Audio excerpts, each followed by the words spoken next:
ஏங்க அத்தைக்கு உடம்பு முடியலன்னாங்க. கொஞ்சம் ஹாஸ்பிட்டல் கூட்டு போயிட்டு வந்துறேன். ஏன்னா பசங்கள கிளப்பணும், சாப்பாடு கட்டணும், ஸ்கூலுக்கு டைம் ஆயிடுச்சு. இல்லன்னா நானே போயிட்டு வந்துருவேன். கொஞ்சம் போயிட்டு வந்துருங்க. ஏய் இப்பா அப்படி சும்மா வேற வேலை இல்லையா? எப்ப பார்த்தாலும் வந்தாங்கன்னா காலையிலேயே ஹாஸ்பிட்டல் போனோம், இங்க போனோம், அங்க போனோம். ஏதாவது பஸ் பிடிச்சி போக சொல்லுப்பா. யாரப்பா சொல்ற? இதோ பாட்டி தாம்மா. சும்மா ஆனா அவனா தொல்லை பண்ணுக்குது. ஹாஸ்பிட்டல் போனோம், இங்க போனோம், அங்க போனோம்னு சொல்லிட்டு எப்ப பார்த்தாலும் வந்து நின்னுக்குது கடங்கார மாதிரி.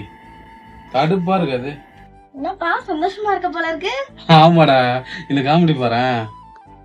சரிப்பா, நீ சின்ன வயசுல உடம்பு சரியாகுமோ உன்னை யாருப்பா பாத்துப்பா?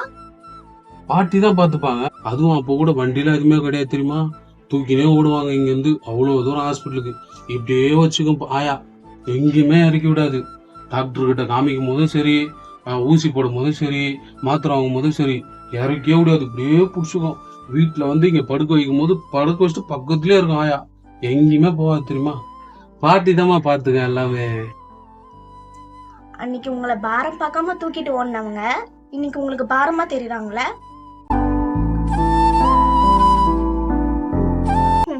நல்லா யோசிச்சு பார்ப்பா யார் கடங்காரங்க. கடங்கார மாதிரி